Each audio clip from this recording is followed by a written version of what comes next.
we've got a bit of sun today, which is shocking, okay, but really beautiful to have some actual sunlight. So welcome, hello, hi. Today's going to be a pretty chill one, bit of a yap session, surprisingly.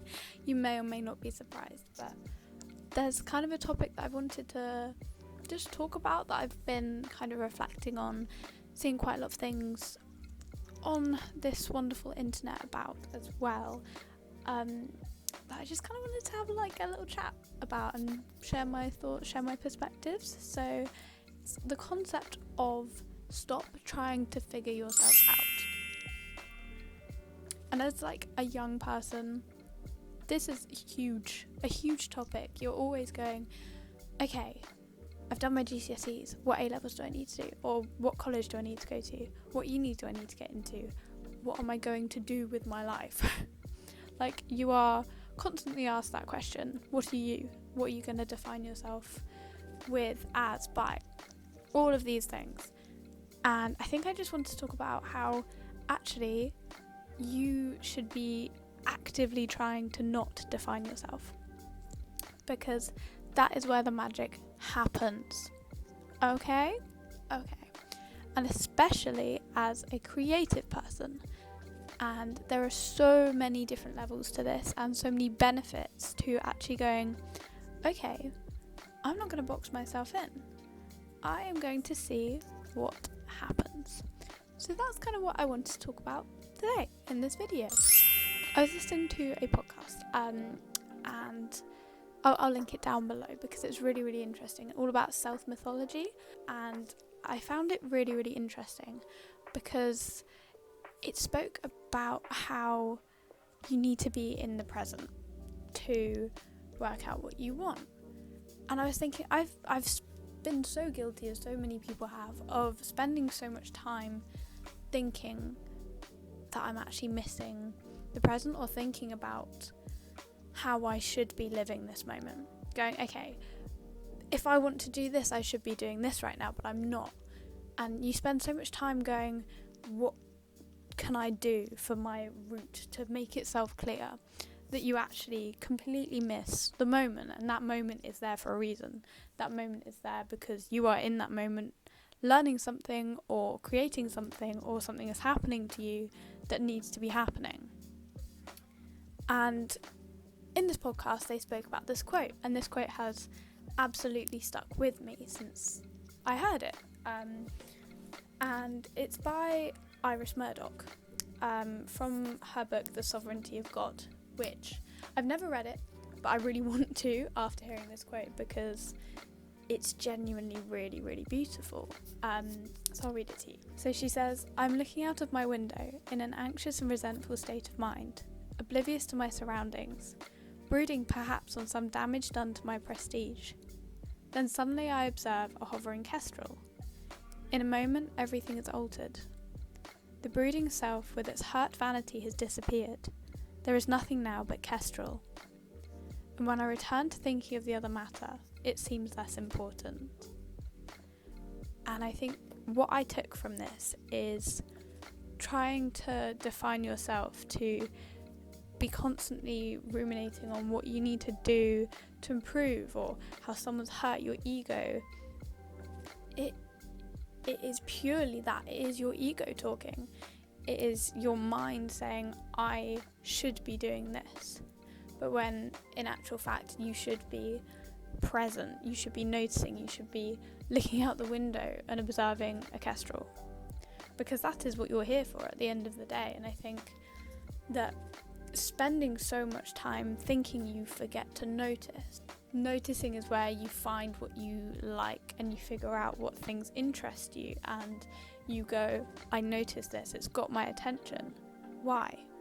What do I feel from it? And I think nature especially is something so beautiful for that. Going and putting myself in nature and going on hikes and being outdoors really, really shifted my view and got me out of my head and stopped me from going, what should I be doing? Where should I be? How should I be progressing right now? And it actually took me out and said, hey, maybe you should just look at this bird. maybe you should notice this tree and go, wow, that's a beautiful tree. And I think a huge reason why things like being out in nature, noticing, looking out of your window, slowing down and moving outside, I think a huge reason why that is so important is because it stops you from thinking and starts this action. And I'm sure you would have heard, because it's, it's very, very commonly spoken about how action is the thing that helps you avoid anxiety. And this could be any kind of anxiety. If you're stressed about trying to get a doctor's appointment, for example, if you don't ever ring the doctors, you will never get a doctor's appointment. The action is what stops you from being anxious. And it's the same if you have anxiety around the future, or there's so much, like I have experienced so many examples of anxiety around I don't know who I am, and this kind of sense of I need to define myself. That brings a lot of anxiety. But actually acting on things that I enjoy, I'm passionate about, or make me feel positive in some way, or passionate and kind of productive, acting avoids that anxiety of I don't know who I am.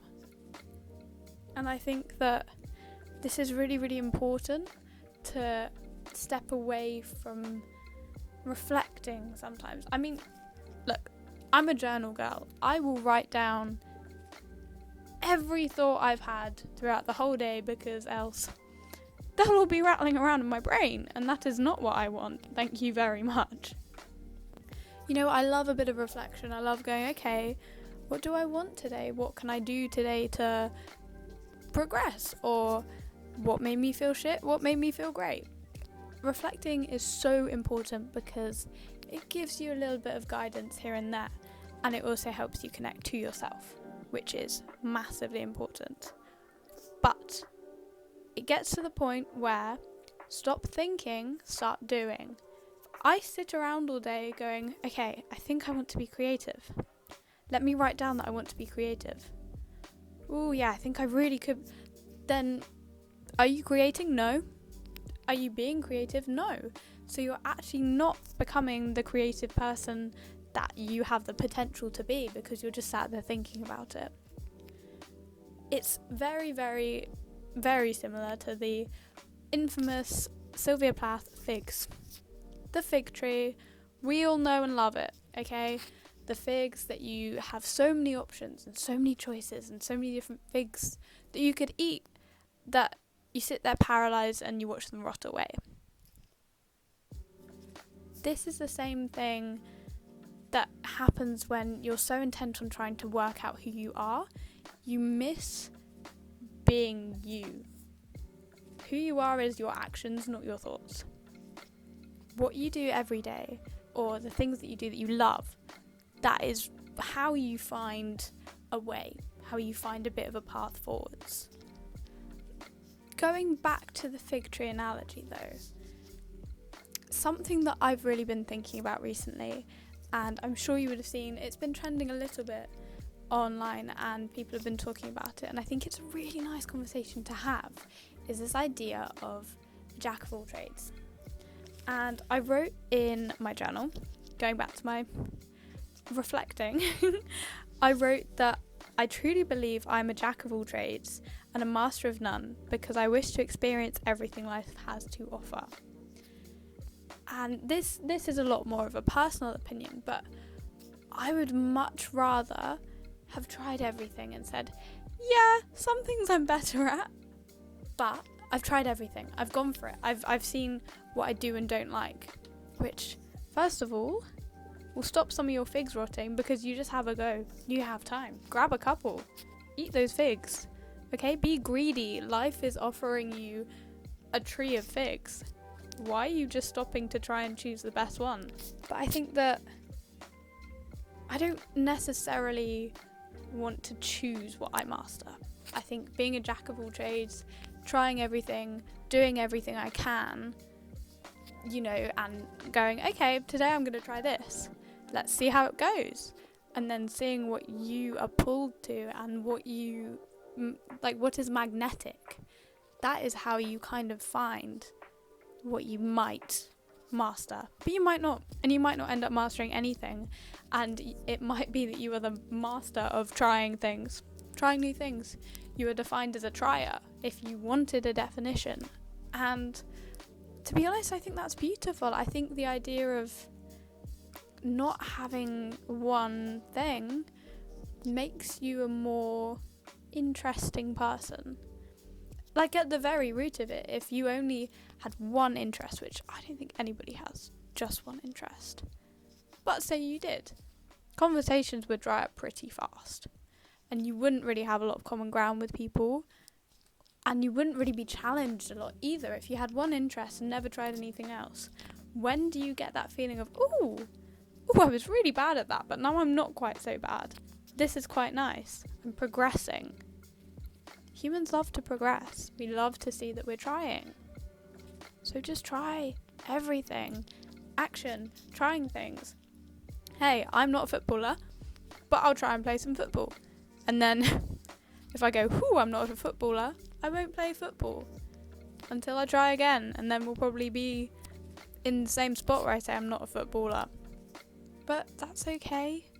You're allowed to try things, and you're also allowed to do everything. And I think as a creative, this is hard to wrap your head around, especially if you went to a creative college or did a creative course. If you did a creative course, which I did, something that you will probably be very aware of is finding your niche, which is something that's spoken about a lot. And I'm all for it, of course, if it works for you. However, I always really struggled to settle into one medium, one style, one genre. You know, I just never really worked for me. I love different kinds of art. I love making different things. I mean, if you just look within my bedroom, there is not one art style on that wall. There is a guitar. There are many different types of films. It's not simple for me personally to go, hey, I'm going to be an artist that works only in black and white and in ink in a sketchbook. And that really floats my boat. That was never how I was. And I think this made me kind of feel quite directionless and not really know exactly where to put myself, like, moving forwards. And I think the reason why we're taught, especially in an institute or in like a creative course, the reason why we're taught to try and find a stylistic voice, let's call it, is because it's easier for your audience to digest, which generally means that you will be more successful. If you have a style and they know what they're getting, then you can build up an audience, which is how you make money as an artist. And it's necessary. If you want to make money from your art, you need to have an audience. And that was very daunting to someone who has never been able to settle or kind of define an art style or even a medium. You know, I love making films and art and animating and writing, and the idea of having to funnel it down was then very stressful. But at the same time, having so many options also does sometimes cause like paralysis. You don't know where to start. And I think this is where coming back to action and going, okay, I'm not making because I've decided that it's bad that I have not defined what I make. But that was a decision that I made. And instead what I can do is I can go, hey, this morning, I want to sketch. I'm going to sketch. But this afternoon, I think I want to write. So I'm going to write. It does not have to make sense.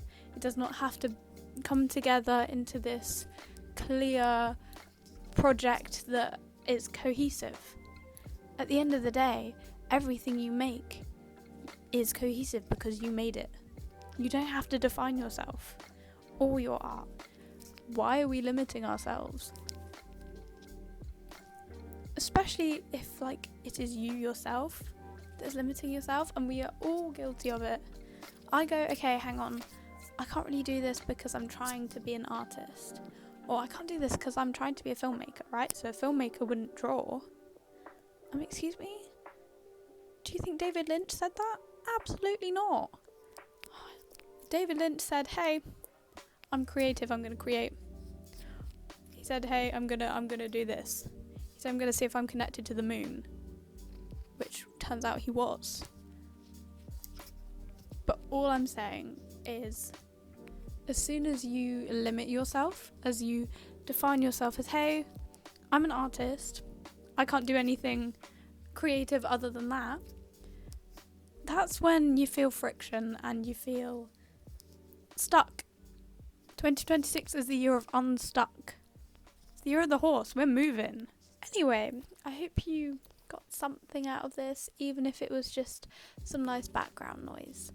But I think I'd like to talk about more topics like this, more kind of art and, I don't know, just musings, thinking, reflecting, and going into this new year with good vibes only, positive. And remember that, like, you kind of can just choose what you do. I know it sounds crazy, and obviously there is a hell of a lot of privilege in that statement, and there are things that we can't do because of society and because of many factors out of our control.